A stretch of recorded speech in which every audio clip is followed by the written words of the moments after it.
คนปฏิบัติหลายๆคนเข้าใจในความปฏิบัติธรรมว่าต้องมาอยู่วัดหนึ่งเข้าวัดยากบ่ได้คำว่ายากกับว่า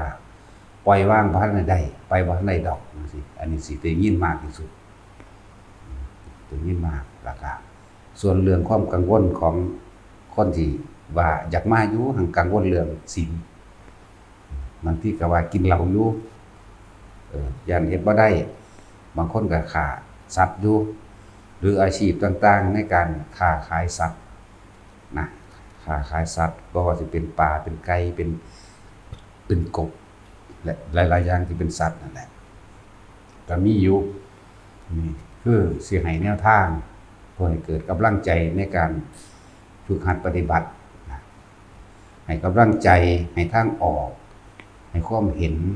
ให้พวกเราไปคิดเอาเองบ่ต้องกังวลดอกเรื่องศีล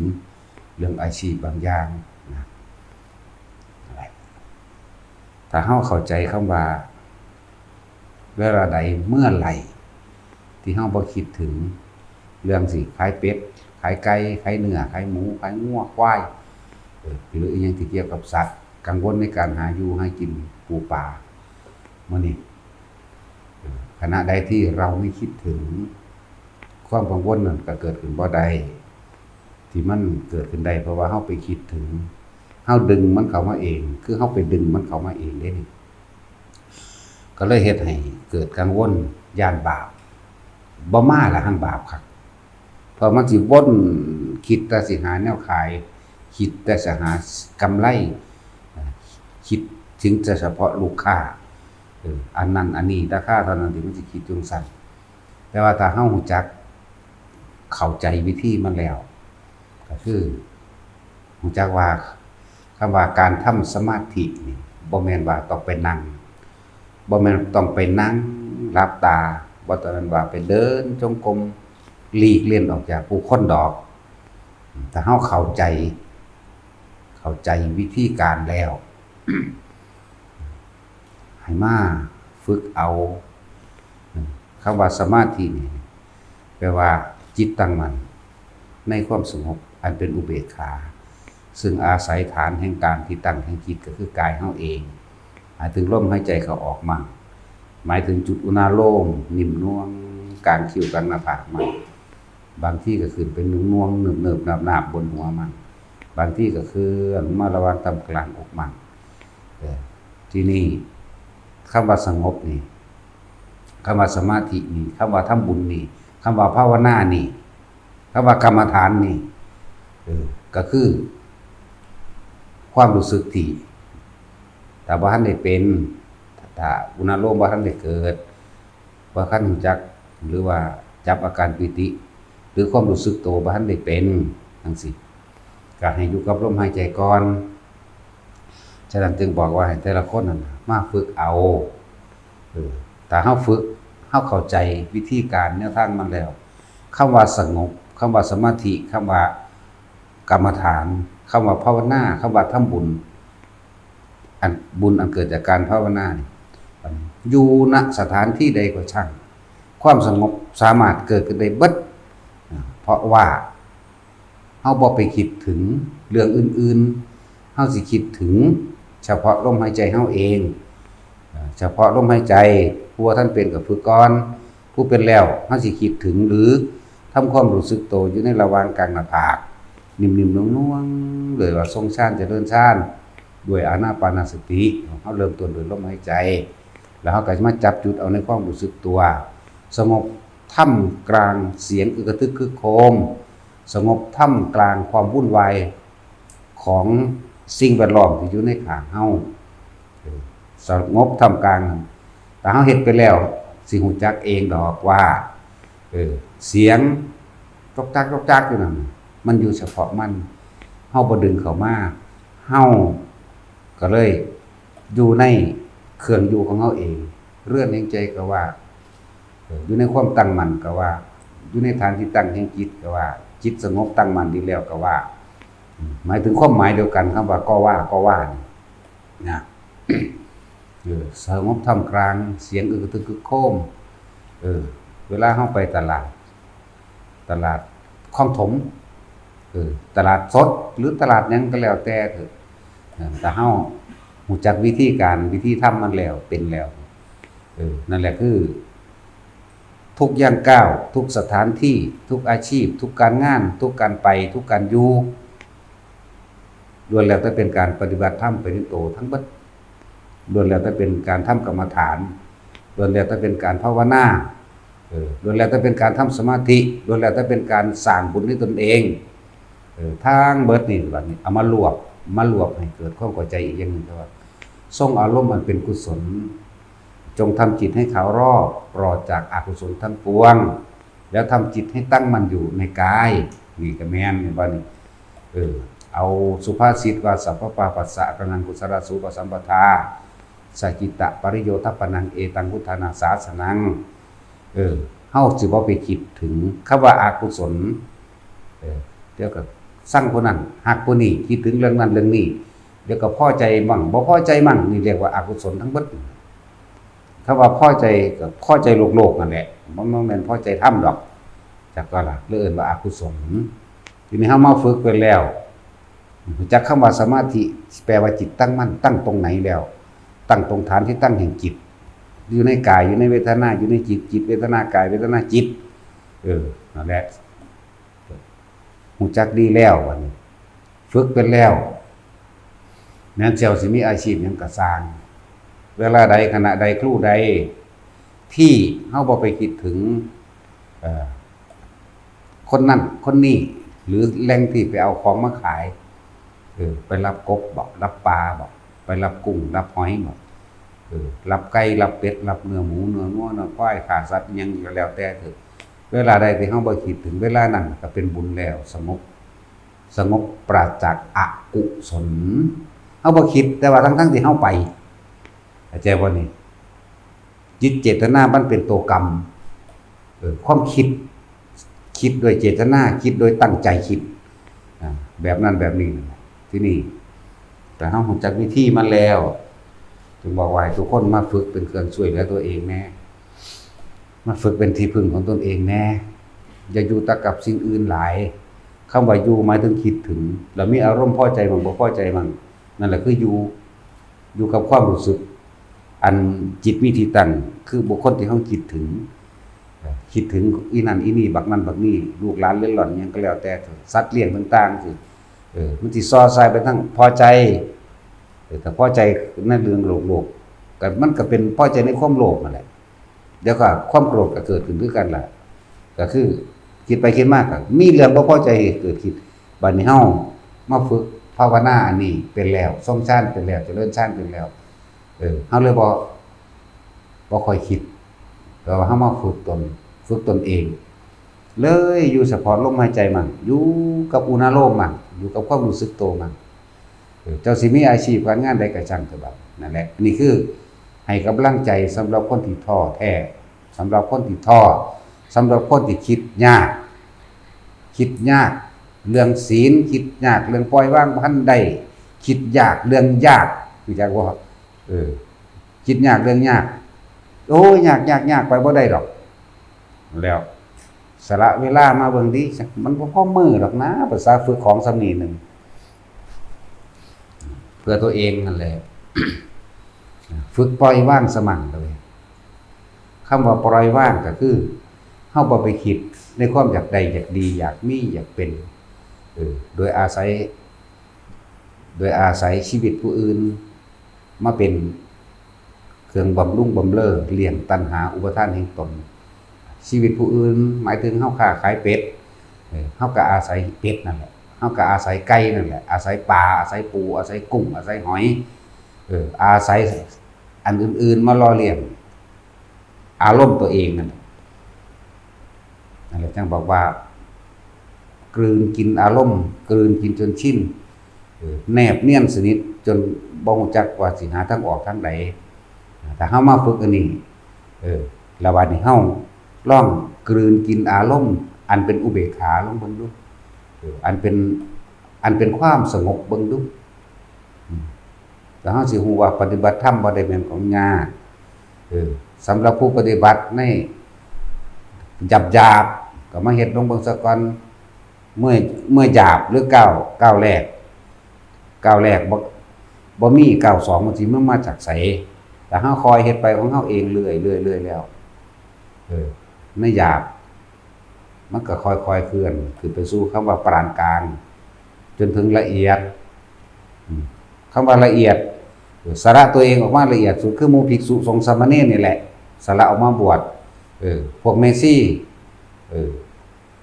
พวกเจตนาการรักษาศีล8ก็เอิ้นว่าละเอียดถึงขั้นนี้แล้วก็ว่างให้มันเป็นคือพยายามควบคุมเฉพาะตนคือเฮาสละอาชีพและการเงินการงานเฮาบ่อยากได้แล้วเหลือแต่ว่าการควบคุมความคิดเจ้าของเองเรื่องสติควบคุมมันสำหรับผู้ท่านได้เป็นหยาบๆก็มาคอยฝึกไปซะก่อนเอามือนึงนั่น24ชั่วโมงนั่นมันมีเวลาว่างปราศจากการคิดนึกถึงบุคคลสัตว์สิ่งของอันเป็นเครื่องอยู่อันเป็นเครื่องล่อเลี้ยงอารมณ์ความรู้สึกส่วนมากกับคนสิเอาความรู้สึกของแต่ของเองออกไปหาบุคคลสัตว์สิ่งของภายนอกปึ๊บตลอด24ชั่วโมงเลยแม้กระทั่งหลับนี่ก็ฝันนั่นเองฝันไปนะเรื่องสั้นบัดสำหรับผู้มาฝึกหัดเป็นแล้วก็ค่อยๆฝึกไปเฮ็ดไปนั่นแหละเฮ็ดจังได๋ก็สร้างตายคือเก่าให้ระลึกนึกถึงความตายบ้างนึกถึงความตายมาเตือนตนเองมั่งนะบ่แม่นว่านึกถึงแต่ความอยากได้ในคนส่วนมากมันนึกถึงความอยากได้เดี๋ยวนี้อยากได้จนลืมตายบ่จักว่าเมื่อใดสิตายบ่รู้บ่เคยนึกถึงเลยตายแล้วส่วนมากมันลงสู่อบายภูมิเด้นรกนี่ที่หนึ่งอยู่แล้วนรกนี่มากที่สุดเปรตแล้วก็เดรัจฉานนรกเปรตเดรัจฉานนี่มันตลกโหดหลงเต็มอยู่ในหันนั่นแหละเต็มอยู่ในความอยากได้อยากดีอยากมีอยากเป็นนั่นแหละไอ้ที่ว่าสิสละออกสิว่าสินั่นขนาดมาทำบุญแล้วก็ยังมาขอมาเพิ่มมาเติมอีกทำด้วยความโลภเข้าใจคำว่าทำบุญกับบ่ทันได้ฮู้จักอีกมาทำทานแลกของมาทำบุญเพิ่มบาปลักษณะนี้ท่านอีหยังเข้าไปก็ขอนั่นขอนี่มันเลยเอิ้นว่าท่านยังเปรตท่านยังผู้หิวกระหายท่านยังผู้ไม่มีวันอิ่มวันพอขอตะพื้ไปเขาบอกว่ามาตะไสโอ้ไปทำบุญวัดนั่นวะเนี่ยนั่นแล้วคุณส่วนมากที่เฮาเห็นท่านั้นท่านี้อีกแล้วเรียบร้อยปุ๊บแล้วก็นั่งจับกลุ่มคุยกันเว้าพื้นกันเว้าพื้นผู้อื่นเว้าพื้นผู้นั้นเว้าพื้นผู้นี้นินทากันนั่นแหละนินทากันแล้วก็อวดอ้างลูกเจ้าของมั่งหลานเจ้าของมั่งพี่น้องเจ้าของมั่งอวดอ้างให้อวดอ้างหน้าอวดอ้างสวนยางสวนมันอวดอ้างใดนั้นใดนี้นี่อยู่เท่านั้นนั่นแล้วบัดเขานินทาเจ้าของแน่กันบ่ได้กล่าวถึงตนเองเด้เนาะบ่เคยคิดว่าได้ยินแต่ฟังตัวหลวงพ่อเนี่ยเว้าอยู่เรื่อยนั่นน่ะ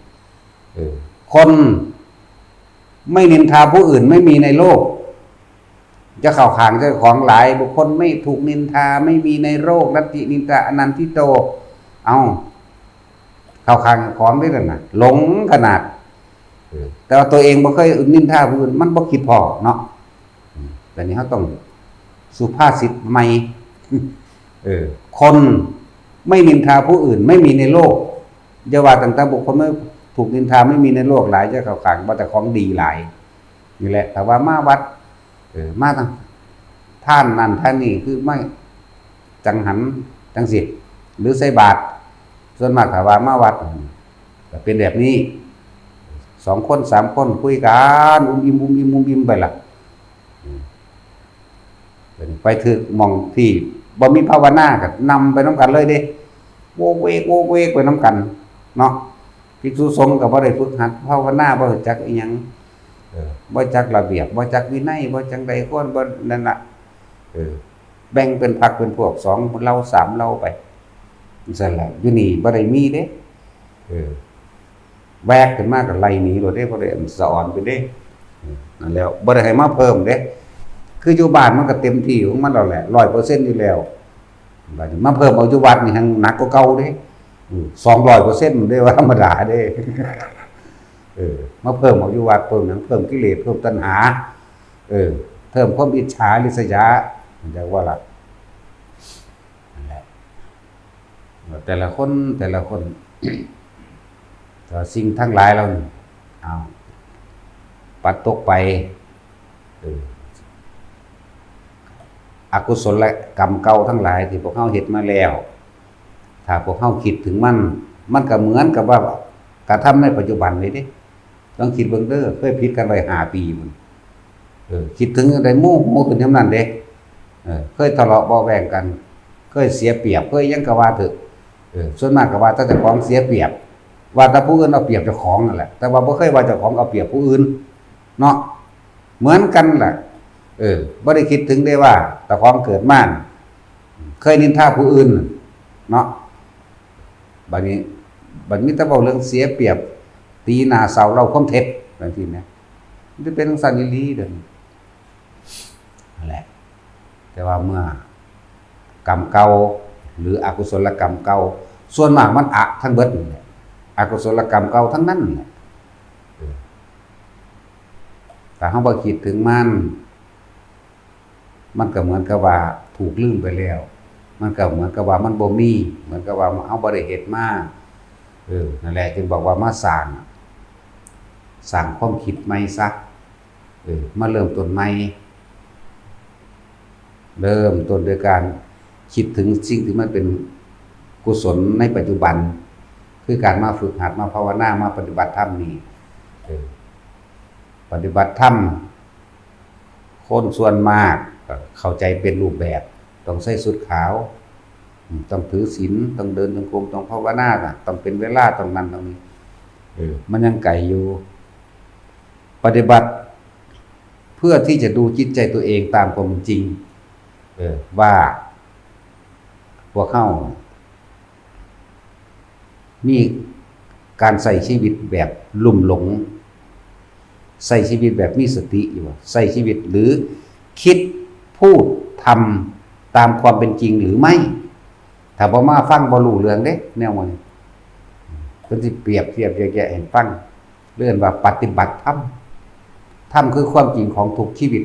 ธรรมคือความจริงของชีวิตเจ้าของเองความจริงที่คิดความจริงที่พูดความจริงที่ทำความจริงที่ว่าพูดอย่างนี้คิดอย่างนี้ทำอย่างนี้เป็นอกุศลน้อมจิตเข้าไปสู่นรกเปรตเดรัจฉานความจริงที่ทำบุญหรือเป็นกุศลการรักษาศีลให้ทานสวดมนต์ภาวนาน้อมจิตไปสู่เป็นกุศลไปสุคติมีสวรรค์และมนุษย์เป็นต้นตลอดจนถึงที่สุดคือพระนิพพานถ้าเฮาบ่มาปฏิวัติใจเจ้าของเองคัดใจขืนใจตัวเองเฮาสิบ่รู้เลยคำว่าปฏิบัติธรรมคือหยังคำว่ากรรมจังซี่ก็บ่รู้คิดแต่ว่าผู้อื่นดลบันดาลเด้โอ้ยจักเวรกรรมหยังของกูดอกนี่บ่เคยคิดได้ว่ากรรมคือการกระทำให้ตนเองคิดแต่ว่าผู้อื่นเฮ็ดให้คิดแต่ว่าผู้นั้นเฮ็ดจังซั่นจังซี่บ่หาตั้งแต่เว้าเรื่องอันเทวดาอินพรหมมาดลบันดาลเวลาอกหักผิดหวังว่าเป็นน้ำอีนั่นแหละเป็นน้ำบักนั่นแหละเด้อเด้นั่นแหละมันสิโยนความผิดออกนอกปึ๊บแล้วบ่ได้รู้ความจริงของตนนี่แหละคำว่าธรรมคือความจริงตัวเองใส่ชีวิตอยู่นี่ใส่แบบหลงหรือใส่แบบถูกต้องใส่แบบมิจฉาทิฏฐิหรือใส่แบบสัมมาทิฏฐิเนี่ยคนฟังธรรมจังสิเข้าใจได้ดอกอันนี้คำว่าใส่ชีวิตแบบสัมมาทิฏฐิเป็นแบบใดนั่นแหละใส่แบบอกุศลกับใส่แบบกุศลเอาเนี่ยเว้าเบิดถูกศัพท์ใส่ชีวิตโดยเบียดเบียนทำร้ายให้ผู้ใดผู้หนึ่งเสียชีวิตและทรัพย์สินตลอดทั้งคนและสัตว์เพื่อที่จะนำมาเลี้ยงหล่อเลี้ยงตัณหาและอุปทานของตนหล่อเลี้ยงอารมณ์ของตนเพื่อให้ตนได้ยิ่งใหญ่มียศถามีบรรดาศักดิ์มีความร่ำความรวยข่มเหงผู้อื่นได้ใส่แบบนี้เรียกว่าใส่แบบอิจฉาใส่แบบสัมมากับอย่างหนึ่งไม่เป็นไปเพื่อทำให้ผู้ใดผู้หนึ่งเสียชีวิตและทรัพย์สินไม่เป็นไปเพื่อทำให้ผู้อื่นเดือดร้อนนี่ใส่แบบสัมมาหรือใส่แบบกุศลใช้ชีวิตแบบกุศลโดยการคิดการพูดและการทำ ถ้าบ่เอาแต่พื้นฐานบ่รู้เรื่องหยังดอกอย่าเพิ่งเว้าหลายอันเรื่องนั้นเป็นธรรมดาแล้วก็ต้องอธิบายให้ฟังเริ่มจากพื้นฐานหรือขั้นต่ำจังเป็นขั้นกลางจังเป็นขั้นละเอียดได้ไปตามระดับจิตภูมิธรรมของไผของมันถ้าเฮาเลยภูมินั้นมาแล้วโสตายใส่กับภายในพาดแล้วก็จังฟังอีกแบบนึงเอาแต่ส่วนมากมันอยู่ใต้ดินนะเนาะมากสิกว่ามีใต้ดินนั่นแหละหลายกว่าดุจดังว่าดินในพระพุทธเจ้าเพิ่นเอาเล็บมือนิ้วก้อยนั่นเด้ตักดินขึ้นมาน้อยๆเพิ่นว่าอานนท์นี่ระหว่างเม็ดดินในปลายนี้แห่งอรหัตถาคตกับดินบนโลกนี่อะไรมากกว่ากันเพิ่นก็ว่าเม็ดดินที่ปลายก้อยตัวมันน้อยๆโลกตัวมันหลายกว่านั่นแหละเพิ่นว่าสัตว์ทั้งหลายหมายถึงทั้งคนทั้งสัตว์เดรัจฉานนั่นแหละที่คำว่าสัตว์ทั้งหลายคนสัตว์เดรัจฉานตลอดทั้งเทวดาเนี่ยหลังจากตายแล้วส่วนมากลงไปสู่อบายภูมิส่วนผู้ที่จะไปสวรรค์นิพพานมีเท่านี้แม่นก็เพิ่นเด้คิดจิตความจริงใส่เจ้าของเด้อไปก็ดีเอาความจริงจริงจังใดจริงว่าแต่ละมื้อแต่ละเว้นคิดสร้างผู้นั้นฮักผู้นี้อยากได้นั่นอยากได้นี่อยากเป็นอันนั้นอยากเป็นอันนี้นี่คือให้ทุกคนเอาไปคิดใส่ตัวเองนะเรื่องว่าความจริงทำคือความจริงของตนเองมื้อนี้เว้าพื้นไผแน่มื้อนี้เป็นหลักของไผแน่มื้อนี้ฆ่าไผแน่บ่ได้ฆ่าคนก็ฆ่าสัตว์นั่นแหละเข้าใจว่าล่ะฆ่าเพื่อหยังเพื่อเลี้ยงชีพไปวันๆบ่หรือเพื่อขายมันหรือเอามากักขังไว้ขายมันหรือล่อลวงอีหยังมันเยอะแยะเด้นี่คือให้คิดน้อมเข้ามาหาตัวเองให้สำรวจตนเองสำรวจความจริงของตนเองตัวเองเห็นตามความเป็นจริงได้แบบนี้การทำบาปกรรมและอกุศลทั้งหลายทั้งปวงทั้งหลายเหล่านั้นจิตโลภ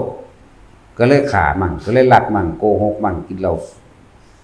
ฆ่ามนุษย์มั่งฆ่ามนุษย์มั่งเยอะแยะหลายแบบโกหกให้ผู้อื่นเสียชีวิตทรัพย์สินมั่งมื้อนี้ล้วนแล้วแต่เป็นหนทางเข้าสู่อบายภูมิตกนรกเป็นเปรตมั่งเดรัจฉานมั่งจังซี่นั่นแหละจังว่าให้น้อมเข้ามาเบิ่งเจ้าของแต่ว่าน้อมเข้ามาตามความเป็นจริงสิบ่ฮู้จักคำว่าธรรมคือหยังบ่ฮู้จักคำว่าพุทธศาสนาสอนหยังพร้อมศาสนาแปลว่าทางเดินหรือหนทางพุทธะเรียกว่าศาสนาพุทธหนทางของผู้รู้ต้องรู้บัดนี้ต้องรู้หยังก็รู้ความจริงรู้พุทธธรรมนี่เองรู้ตามความเป็นจริงว่าตัวเองน่ะระวังบาประวังบุญกุศลอกุศลสัมมาทิฏฐิมิจฉาทิฏฐิอะไรมีมากกว่ากันเรียกว่าพุทธธรรมศาสนาพุทธะเฮาต้องเดินทางเข้าไปหาสู่ความผู้รู้อะไรรู้ตามความเป็นจริงรู้พุทธธรรมนั่นเองรู้ธรรมนั่นเองคือความจริงที่ตัวเองกระทำมาทั้งเบิดระหว่างบาปกับบุญอันใดมันมากกว่ากันนั่นแหละแต่เฮาบ่ยอมรับตัวเองเฮาสิบ่รู้จักหยังเด้เข้าข้างก็เจ้าของเองแม้กระทั่งว่าไปทำบุญให้ทานนั่นนี่ก็ยังบ่ทันได้รู้ได้ว่าเจ้าของสละความเห็นแก่ตัวจริงหรือไม่หรือขอมากกว่าเก่านะเงิน100นึงอยากได้10ล้าน100ล้านพันล้านขอถูกลอตเตอรี่ถูกแจ็คพอตมั่งขอร่ำขอรวยขอยศถาบรรดาศักดิ์ขอไม่เจ็บไม่ไข้ไม่ป่วยขอให้ได้อายุยืนขอให้ได้ไปสวรรค์เกิดพบได้สัตว์ได้ใครร่ำให้รวยเป็นเศรษฐีมาเศรษฐีนี่อันนี้ก็ยังบ่ทันได้เข้าใจตัวเองอยู่เลยซ้ำแต่ละคนที่เฮ็ดมานะนั่นแหละแต่คนฟังธรรมในระดับหนึ่งฟังมาแล้วปฏิบัติมาจึงจะเข้าใจว่าการให้ทานเป็นการเสียสละออกในความเห็นแก่ตัวเพื่อจะเห็นอารมณ์ว่านั่นของเราหรือไม่เป็นของเราหรือไม่หรือท่านนี่เป็นประโยชน์ต่อผู้อื่นเท่านั้นบ่สละความเห็นแก่ตัวสละความอยากได้ดีเมตออกเฮาต้องหัดสละของภายนอกออกก่อนอาหารยารักษาโรคเครื่องนึ่งห่มตลอดทั้งที่อยู่อาศัยและเครื่องอำนวยความสะดวกแปลเปลี่ยนเป็นปัจจัย4คือเงินท่านทีละบาทที่หลวงพ่อแนะนำอยู่เรื่อยพวกเจ้าฝึกหัดทานซะก่อนฟัดทีละบาท2 บาท3 บาทมันจะบ่เสียดายเฮ็ดไปเรื่อยจนเกิดความเคยชินเป็นนิสัยก็ ชินไปมันก็บ่ขอมันก็บ่แหลกมันก็เริ่มเห็นว่าทำทานเพิ่มทุกข์กับทำทานเพื่อปลดทุกข์นี่มันคนละแบบกันทำทานเพิ่มทุกข์ก็คือทานแล้วขอนั่นขอนี่อยากได้นั่นอยากได้นี่อยากเป็นนั่นอยากเป็นนี่สารพัดทำทานปลดทุกข์หรือปล่อยทุกข์สิคือการไม่ขอนั่นเองเฮ็ดแล้วไปเลยบอกให้ท่านหน่อยๆซะก่อนอย่าเพิ่งเฮ็ดหลายแล้วก็เริ่มเข้าใจตัวเองโอ้ตอนกูบ่ขอกูคือสบายอยู่นะตอนกูขอมันก็หวังเมื่อมันหวังแล้วมันก็ล่อเมื่อมันล่อแล้วมันก็ทุกข์กันตัวแล้วมันก็โทษตัวบัดนี้ถ้ามันบ่ได้ดังใจกิเลสตัณหาตัวเองแล้วกูเห็นมาหลายหลังมันไปท่านั่นเฮ็ดกฐินน้ำเขาป่าป้าน้ำเขาอันนั้นน้ำเขามาไปมาเบิดสมองแหละบ่เห็นวางสิได้หยังดอกไปเด้แต่ว่าเคยคิดถึงตัวจริงของเจ้าของมันเวลาเอาถวายผ่าป่าถวายผ่าไตถวายอันใดหนึ่งถวายเงิน1,000 2,000หรือเป็นหมื่นสาธุเกิดพบได้สัตว์ใดผู้ขายจะถูกจะยากเด้อผู้ขาอายุยืนเด้อก็เก็บอยู่ได้ความไข่จะมีขอให้พ้นทุกข์พ้นยากขอให้ถึกรางวัลแจ็คพอต80 ล้าน90 ล้านเด้อนี่เลยบ่ได้หยังเลยเป็นทำทานเพิ่มทุกข์จักพอละทำทานเพิ่มทุกข์ทำบุญเพิ่มบาปนึงว่าไปทำบุญแต่ว่าขอเราร้อนก็วนก็ไหวก็เพิ่มบาปแปลว่าหยังเร่าร้อนกระวนกระวายรอและหวังนี่บาปแปลว่าจังซี่บุญสงบเย็นปราศจากความคิดนึกในความอยากได้อยากดีอยากมีอยากเป็นหยังกูบ่เอาแล้วนี่คือคนปฏิบัติธรรมในระดับหนึ่งจึงจะเข้าใจได้แต่ว่าปฏิบัติแต่ว่าฟังบ่เข้าใจเราต้องว่าพื้นฐานเพราะว่าคนขาดพื้นฐานเกิดมากับพ่อแม่พาเฮ็ดโลดเกิดมาเฮาก็ไปเห็นวัดที่บ่พาสอนกรรมฐานปานใดเป็นส่วนมากวัดมีอยู่ 40,000 วัดนี่ที่สอนกรรมฐานกี่วัดกันพอ10อยู่บ่แม่นบ่ล่ะแล้วก็ภิกษุมี 280,000 องค์นี่สิแสดงธรรมกรรมฐานอริยสัจ4ปฏิจจสมุปบาท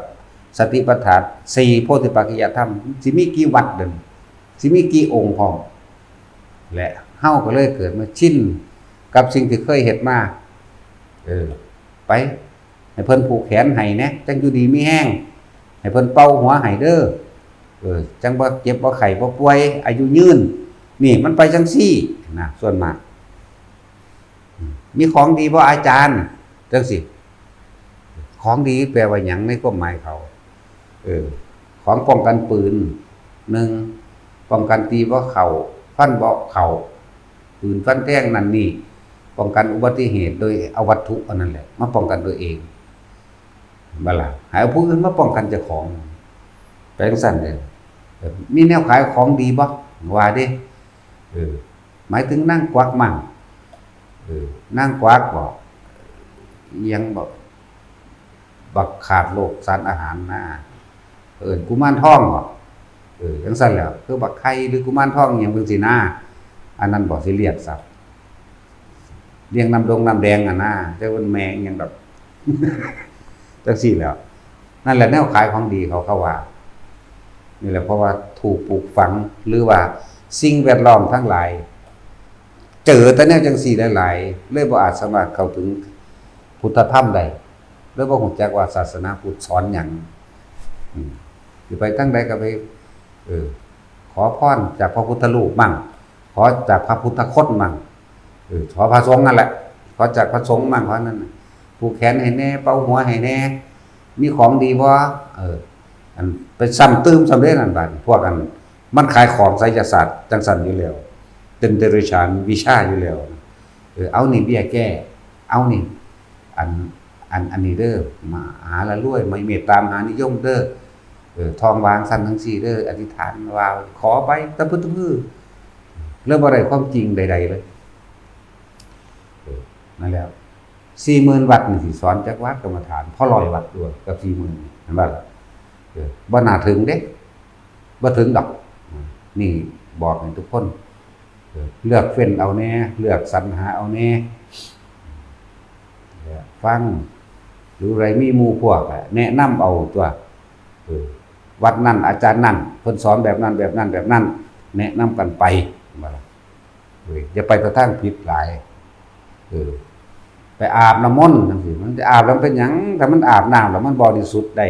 มันร่ำมันรวยป่ามันนั่งรวยตัวป่ามันก็ขึ้นสวรรค์เบิดตัวป่ามันเป็นของอยู่ในน้ำอยู่แล้วพวกอาบน้ำมนต์ก็ดีน้ำก็เอามาจากไสก็ตักเอามาจากในสระในหนองในดินนั่นบ่ซักทั้งท่านล่ะ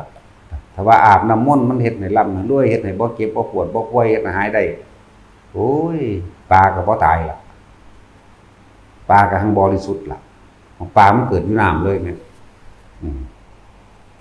ปูมันขึ้นบกมั่งบางครั้งกับบริสุทธิ์คือกันได้เป็นบางบาดแล้วลงน้ำสั่นแล้วหลายอย่างที่พวกเฮาถูกสิ่งแวดล้อมทั้งหลายแล้วนั้นลุ่มเร้า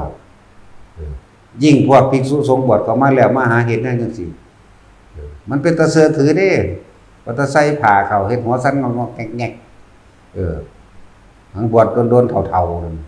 ทำท่าเขี้ยวหมากเป่าพ่วงๆเพียงๆโอ้ยทั้งคักตัวตะคนนั่นมันบ่เป็นความจริงเด้เอารุ่นนี้รุ่นพันล้านรุ่นเหนือดวงเอารุ่นนี้ไปเอารุ่นนั้นไปเท่าใด900เท่าใดเท่านั้นบาทเท่านี้บาทก็ว่าไปพวกนั้นก็มีความหวังเอาแต่กับอันแนวจังซั่นเลยบ่เข้าถึงพุทธธรรมเลยไม่ได้รู้ความจริงของชีวิตตนเองว่าจะทำให้ตัวเองพ้นทุกข์ได้อย่างไรนั่นบ่ล่ะมีแต่เพิ่มทุกข์บ่พ้นทุกข์จังว่าเลือกเอาแน่อีกก็ดีแต่ว่าเป็นทุกข์เป็นภัยบ่เคยฟังธรรมบ่เคยสังสมพูนไปหาสะเดาะเคราะห์บางหม่องกับภิกษุสงฆ์ผู้บวชเข้ามาเด้ไปสะเดาะเคราะห์ให้เขาไปเบิ่งเลิกงานดูดวงเลิกงามยามดีสะเดาะเคราะห์เสียเคราะห์นั่นนี่ว่าไปนี่บ่แม่นศาสนาพุทธสอนเด้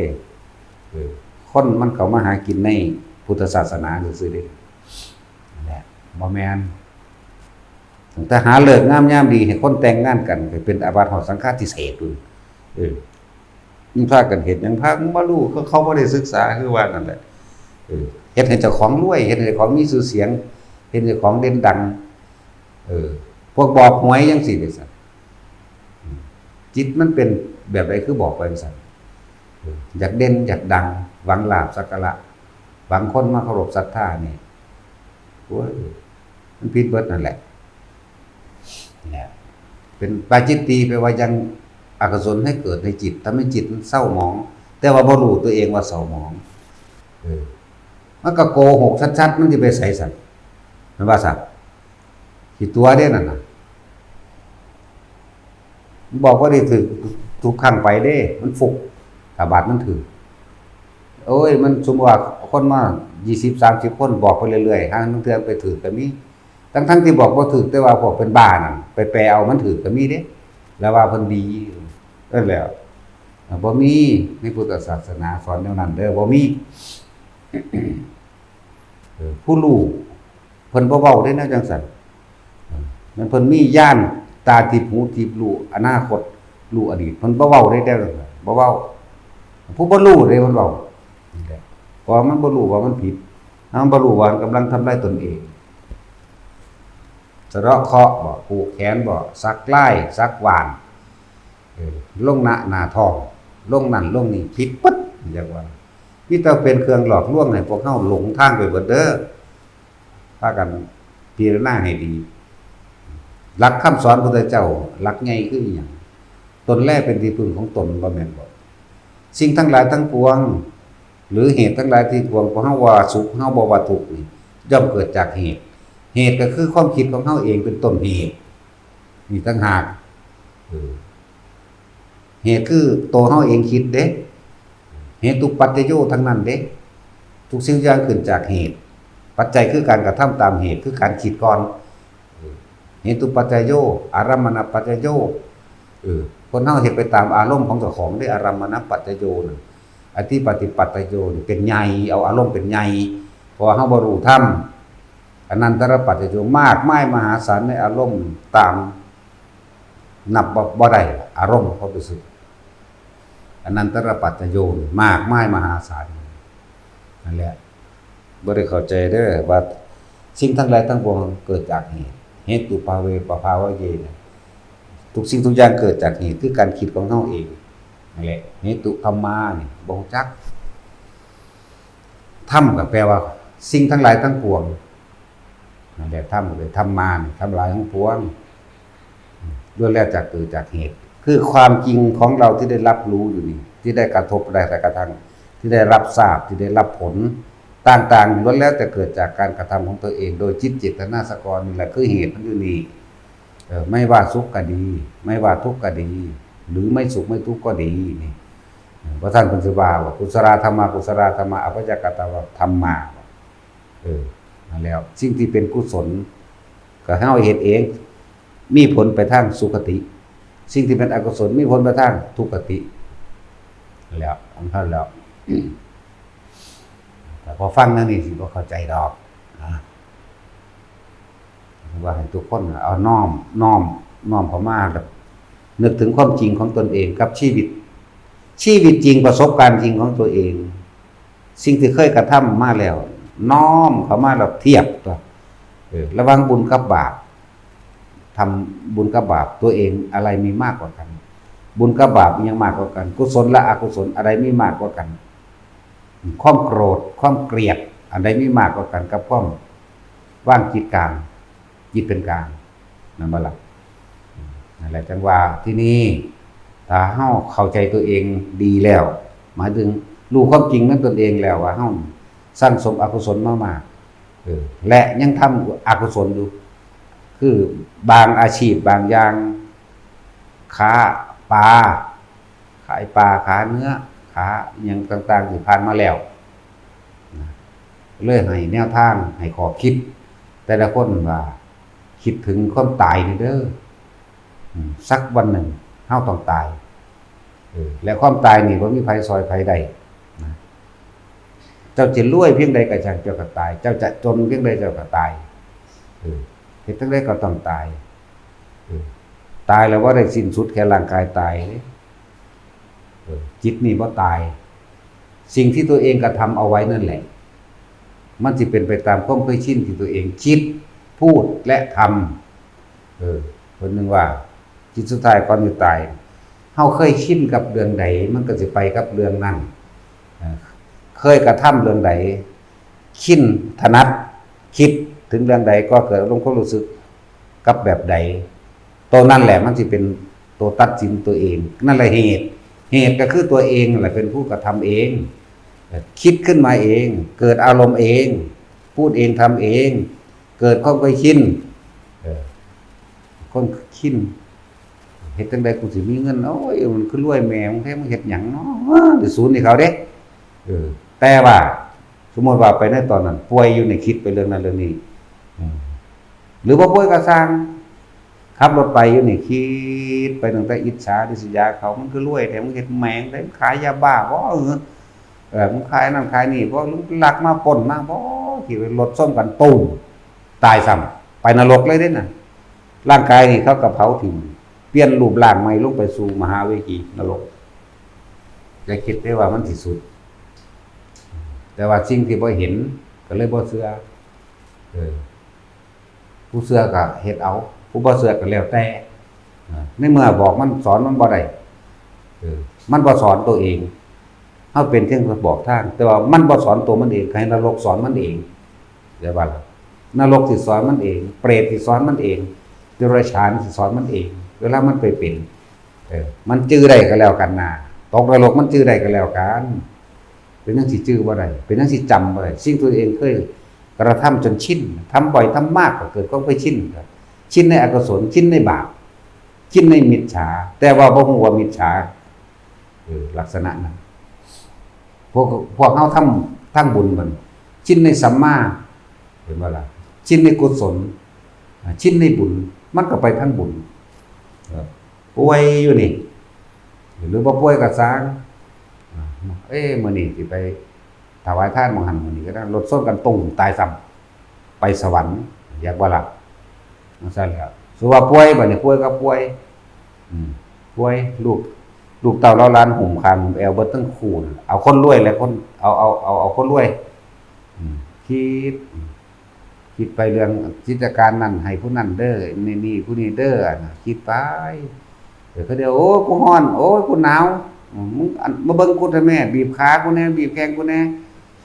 คิดไปคิดถึงห่วงเงินห่วงทองห่วงนั่นห่วงนี่ห่วงสมบัติอย่างต่างๆนานาคตินิมิตคติแปลว่าทางไปนิมิตคือสถานที่ที่สิไปที่เห็นนั่นเองสิ่งที่เห็นนั่นแหละเกิดเป็นรูปกลมควันไฟก็มีเกิดเป็นก้อนไฟไหลเข้ามาก็มีเกิดเป็นคนไหลขาเจ้าของก็มีพอดีเว้อขึ้นใจขาดตายเป็นนรกนั่นแหละเป็นทั้งสั้นคิดถึงบาดสิตายแน่ไผก็ดีใช้ชีวิตแบบปานกลางลองเบิ่ง แต่สุดท้ายแล้วทุกคนต้องตายจังว่าเอาสิ่งเหล่านี้มาเตือนตัวเองปู่ย่าตายายเฮาไปใส่ลองเทียบมาเลยตัวโอ้ปู่ก็ตายแล้วย่ากูก็ตายแล้วตาก็ขาดยายตายผู้นั้นตายผู้นี้ตายเศรษฐีรวยมากมายแต่ละอันเขาก็คือตายเนาะนั่นแล้วก็ลองเอามาเทียบเบิ่งว่าสุดท้ายกูก็ต้องตายอยู่หน้านี่ก็เริ่มลดหย่อนพ้นความคิดต่างๆในความอยากร่ำอยากรวยอยากได้อยากดีไหลลงมาเบิ่งแล้วเป็นธรรมดาอาชีพมันก็เป็นเครื่องเลี้ยงชีพบ่แม่นว่าบ่ให้เฮ็ดเวียกก็ให้เฮ็ดเหมือนกันนั่นแหละให้เฮ็ดเหมือนเดิมแต่ว่าลดลงมาลองเบิ่งแล้วก็เทียบเบิ่งในฐานะตอนนี้กูก็พออยู่พอกินเว้ยกูอาจจะเลิกตรงนั้นเลิกตรงนี้ออกอาชีพที่มันเป็นมิจฉาว่านี่ต่างๆน่ะเครื่องขวางอาชีพที่ขวางทางแห่งมรรคผลนิพพานขวางทางสวรรค์นิพพานจังซี่ก็คอยลดลงมาในตัวเองพอแล้วเว้ยเคยเอาหมูมาฆ่าเคยเอาไก่เคยเอานั่นลดลงมาอ้าวขายของช่ำดีกว่าเว้ยเคยขายเหล้าขายยาเคยขายอาวุธนี่บ่แม่นแต่ว่าอาวุธสงครามเป็นปืนนี่อาวุธที่ดักสัตว์เครื่องดักสัตว์เครื่องจับสัตว์คอยลดหย่อนลงมานะนั่นแหละแต่ว่าก็ต้องฟังธรรมนั่นแหละต้องฟังที่อธิบายเดี๋ยวนี้มันจึงจะเข้าใจที่นี่แต่มันเข้าใจดีแล้วก็เริ่มฝึกหัดภาวนาเนี่ยด้วยเริ่มมาฝึกหัดภาวนาจึงให้กำลังใจให้แนวทางให้ความเห็นแต่ละคนกรรมอันเก่าอกุศลแม้นจะมากเพียงใดก็ช่างเถอะปล่อยไปเพียงแต่เราไม่คิดถึงมันในขณะนั้นจิตใจของเราก็ไม่กังวลไม่เร่าร้อนแล้วหันกลับมาสร้างตัวเองไหมหันกลับมาคิดไหมหันกลับมาเริ่มต้นไหมด้วยอานาปานสติเป็นผู้นึกถึงลมหายใจเข้าออกมั่งเฮ็ดไปเรื่อยๆก็เกิดก็เข้าใจเองหรอกว่าการทรงฌานเจริญฌานโดยลมหายใจนี่แบบใดแล้วก็เฮาสิเริ่มมาอยู่กับตนเองได้เรียกว่าวิหารธรรมวิหารแปลว่าที่อยู่ธรรมแปลว่าความจริงที่อยู่ของความรู้สึกเอิ้นว่าเรือนพักกายก็ว่าเรือนกายก็ว่าเรือนใจก็ว่าเรือนแห่งความรู้สึกก็ว่าคืออยู่ในความรู้สึกในตนเองนั่นแหละการปฏิบัติธรรมบัดนี้ถ้ามาฝึกเป็นแล้วเจ้าสิขายของยังอยู่กับสางเจ้าก็อยู่ในวิหารธรรมแห่งตนอยู่ในความรู้สึกในกายแห่งตนฟังดีๆครับว่าความรู้สึกเกลียดคนนั้นรู้สึกรักคนนั้นเป็นห่วงคนนี้นี่คือความรู้สึกที่เฮาไปคิดถึงบุคคลสัตว์สิ่งของต่อมาเฮาฟังธรรมเฮาเข้าใจดีเฮาเข้าใจวิธีมันแล้วทีนี้มาทำกับความรู้สึกตัวเองเมื่อเฮามีลมหายใจเมื่อเฮาฝึกหัดไปแล้วเรียกว่าคิดถึงความรู้สึกตนเองเรียกว่าเวทนาในเวทนาหรือวางจิตเป็นกลางก็เลยเอาตัวนี้เอาอุณาโลมหรือเอาความรู้สึกด้วยตนเองนี่แหละมาเป็นวิหารธรรมแห่งตนเป็นความจริงเป็นเลื่อนแห่งใจของตัวของเองเป็นอุเบกขาถ้ายังรักและเกลียดแสดงว่าบ่อุเบกขายังคิดถึงบุคคลสัตว์สิ่งของอันอื่นนอกจากตนทั้งหมดถ้าคิดถึงตนคือลมหายใจเนี่ยมันก็อยู่ในตัวเองได้บัดนี้ความคิดเฮาถูกตัดร่อนออกเลยตัดร่อนออกจากบุคคลนั้นสัตว์นั้นสิ่งของนั้นตัดร่อนออกจากความโลภตัดร่อนความโกรธตัดร่อนออกจากความหลงคอยตัดคือไม่นำเข้ามาคิดถ้ายังคิดอยู่ไม่ใช่ตัดไม่ใช่ปล่อยไม่ใช่วาง แล้วว่าฝึกไปเรื่อยบัดนี้บาปหรืออกุศลที่เฮาเคยเฮ็ดไว้มันสิบ่เพิ่มพูนมันสิอยู่เฉพาะของมันสิเต็มอยู่จังซั่นบัดนี้เฮาเริ่มมาทำบุญกุศลหรือสัมมาทิฏฐินี่มันก็ค่อยพอกพูนเลยบุญกับบาปมันอยู่คนละกองกันเด้มันบ่อาจสามารถลบล้างกันได้เด้แต่ว่าตะกี้เฮาอาจสิมีบาป 100% บุญ 0.001% แต่ว่าเมื่อมาเริ่มต้นด้วยอานาปานสติจากนั้นเริ่มต้นด้วยอานาปานสติจากลอยๆนี่ทำให้บ่อยทำให้มากขึ้นมันก็ค่อยพุ่งขึ้นมันก็เลื่อยกันไปเรื่อยไปไม่คิดถึงสิ่งที่มันเป็นบาปบ่คิดถึงอกุศลไปเรื่อยเลยตัวนี้ถูกลืมไปแล้วพอคิดถึงเนี่ยมันก็บ่อาจสามารถจะให้ผลเท่าใดก็จะบ่นี่เพิ่นจึงบอกว่าอานาปานสติเป็นที่หลบภัยทั้งหลายอันแม้กระทั่งอกุศลกรรมเก่ามารทั้งหลายเทวดาอินทร์พรหมย่อมยักษ์หรือมารทั้งหลายไม่อาจสามารถทำอะไรเราได้เลยที่มันทำได้เพราะเราไปคิดถึงมันแต่ว่านี่เฮาบ่คิดถึงมันใดมันอกุศลมันกรรมเก่ามันที่เคยเฮ็ดมาบ่ดีนั่นแหละไม่คิดถึงมันไม่คิดถึงสิ่งนั้นคิดถึงแต่ลมหายใจเข้าออกคิดถึงแต่อุณหภูมิคิดถึงแต่ความรู้สึกในตนในกายนั่นแหละการปฏิบัติธรรมบัดเฮาสิไปอยู่ณสถานที่ใดก็ช่างล้วนแล้วแต่เป็นการปฏิบัติธรรมทั้งนั้นล้วนแล้วแต่เป็นการทำสมาธิล้วนแล้วแต่เป็นการภาวนาล้วนแล้วแต่เป็นการกรรมฐานทรัพย์เดียวนี้คืออันเดียวล้วนแล้วแต่เป็นการปฏิบัติธรรมนั่นเองนั่นแหละเพราะว่าคิดทั้งบ่คิดบ่นึกไปทางหม่องอื่นเมื่อไม่คิดไม่นึกไปถึงบุคคลสัตว์สิ่งของอารมณ์ความพอใจและไม่พอใจย่อมเกิดขึ้นไม่ได้กับบุคคลสัตว์สิ่งของเหล่านั้นความโลภเกิดบ่ได้ความโกรธเกิดบ่ได้ความหลงเกิดบ่ได้รู้อยู่เพียงลมหายใจมั่งรู้สึกตัวอยู่ในตัวเองมั่งกายเวทนาจิตเวทนากายจิตก็รู้อยู่ในกายรู้ในความรู้สึกในกายบาดนี้แต่มันเข้าใจแล้วคำว่าธรรมคือหยังสิ่งทั้งหลายทั้งปวงนั่นแหละที่เข้ามากระทบกระทั่งมันบ่เพราะว่าเฮาฝึกแล้วมันสิบ่นำของมันคิดเป็นคนบ่คิดมากได้บัดนี้เป็นคนที่ปล่อยวางสั่งมันดอกแค่นั้นแหละเนี่ยมันก็สิเห็นอนิจจังเห็นอนิจจังคือมันก็แค่นั้นแหละมันก็แค่เกิดขึ้นแล้วก็ดับไปเห็นอนิจจังถ้าเฮานำเข้ามามันก็ทุกขังทันทีคือคิดเข้ามามันจังซี่จังถูกจังซี่ผิดนั่นแหละเดี๋ยวเฮาก็สิเข้าใจคำว่าอนัตตาอีกแล้วอนัตตานี่บ่แม่นแค่ทรัพย์โดยรูปภายนอกคือเห็นแก้วแตกเอิ้นว่าอนัตตาอันก็ถูกโดยวัตถุสิ่งของโดยภายนอกแต่ว่าอนัตตาจริงๆโดยทั้งในของเฮาเองขาดจากความเป็นเจ้าของขาดจากอารมณ์ความรู้สึกขาดจากอารมณ์ความรู้สึกว่านั่นเป็นของเรานี่เป็นของเราเมื่อมันบ่มีอารมณ์ความรู้สึกพอใจและไม่พอใจเกิดขึ้นมาได้นั่นแหละคำว่าอนัตตาก็ดีขาดจากความเป็นเจ้าของขาดจากความเห็นว่าผิดเห็นว่าถูกเห็นว่าบุญเห็นว่าบาปเข้าใจบ่นี่อนัตตากินอยู่พี่เด้อยู่ในความว่าขาดจากความเห็นใดๆทั้งปวงเห็นว่าผิดเห็นว่าถูกเห็นว่าบุญเห็นว่าบาปเห็นว่ามิจฉาเห็นว่าสัมมาว่างจะว่าเป็นสุญญตาก็ว่าสุญญะมาจากสัญญาตามาจากอัตตาสัญญาคือยังคิดว่าตัวเองเป็นตัวเองเข้าใจว่าหนึ่งรูปร่างกายเป็นของตนสัญญากับอัตตามาบวกกันแต่ว่าบุคคลผู้ฝึกดีแล้วจึงเข้าถึงสุญญตาได้ขาดจากความรู้สึกว่านั่นเป็นของเราว่านี่เป็นของเราบ่มีความรู้สึกเพราะว่าเฮาฝึกอยู่ในลมหายใจนั่นแหละเอสามะโกวิสุทธิญาณหนทางอันเอกก็คืออานาปานสติหนทางนี้เป็นหนทางเดียวที่ง่ายแล้วที่ให้ทุกๆคนไปฝึกเอาบ่ต้องไปอาศัยสถานที่ถ้าเฮาเป็นแล้วที่แรกก็ต้องมาซะก่อนมาฝึกซะก่อนถ้าฝึกเป็นแล้วก็จังไปอยู่ในหน้างานหน้าเฮือนเจ้าของเองหรือในสถานที่ของตนว่าต้องทุกคนก็ต้องมีอาชีพเลี้ยงตัวของอยู่แล้วเลี้ยงไปตายนั่นแหละว่าเลี้ยงบ่ใส่ดอกประสาเกิดมาหากินซ้ำตายเหลืออาชีพมันก็มีอยู่อาชีพนี่เป็นอาชีพให้มันเป็นสุจริต และให้เข้าใจคำว่าสัมมาทิฏฐิแปลว่าหยังมิจฉาแปลว่าหยังสัมมาทิฏฐิแปลว่าเห็นตามความเป็นจริงของสิ่งทั้งหลายทั้งปวงตามความเป็นจริง